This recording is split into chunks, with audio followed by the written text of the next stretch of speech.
कल तक जो ट्रम्प कह रहे थे ईरान को बर्बाद कर देंगे, स्टोन एज में पहुंचा देंगे, वही ट्रम्प ने सीज़फायर को अनिश्चितकाल तक बढ़ा दिया। वही ईरान का कहना है, जब तक ट्रम्प स्टेज ऑफ हार्मोन अपनी नेवी वापस नहीं बुलाता और उनके सीजो पैसों को रिलीज नहीं करता, तब तो सीज़फायर पर कोई बात नहीं।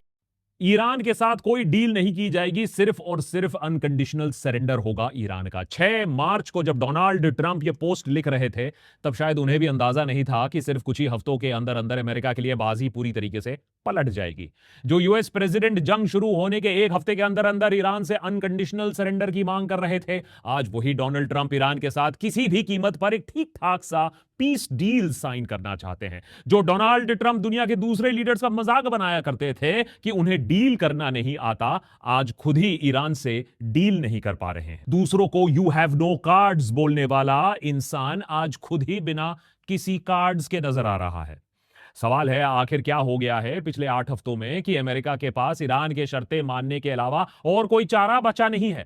क्या डोनाल्ड ट्रंप के पास अब चलने के लिए कोई चाल, कोई पैतरा नहीं रह गया है? Has Trump run out of cards? अगर हां, तो गुस्से में तिलबिलाया ट्रंप अब क्या कर सकता है? क्या फिर से फ्रस्ट्रेशन में ट्रंप ईरान पर ग्राउंड इन्वेजन कर देगा, या टैक्टिकल न्यूक्लियर वेपन्स का इस्तेमाल कर देगा, या फिर बिना कुछ हासिल किए चुपचाप से अपने फोर्सेस को मिडिल ईस्ट से वो विड्रॉ करने की प्लानिंग शुरू कर चुका है?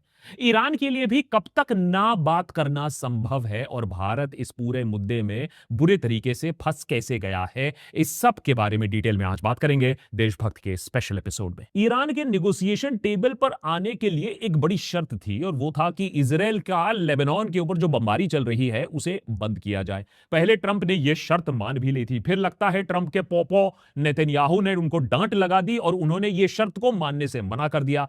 और अब कई दिनों के खींचातानी के बाद व्हाइट हाउस से यह खबर आ रही है कि इजराइल और लेबनान के बीच में सीज फायर अगले 3 हफ्तों तक के लिए बढ़ा दिया गया है।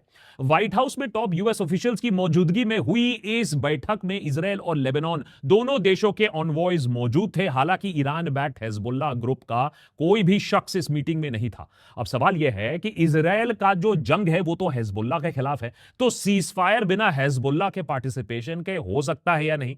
अमेरिका ने इजराइल को कुछ डांट के, कुछ बहलाकर, कुछ फटकार के लेबनान से सीज फायर तो करवा लिया है, इस उम्मीद में कि ईरान जैसे तैसे निगोशिएटिंग टेबल पर तो आ जाए।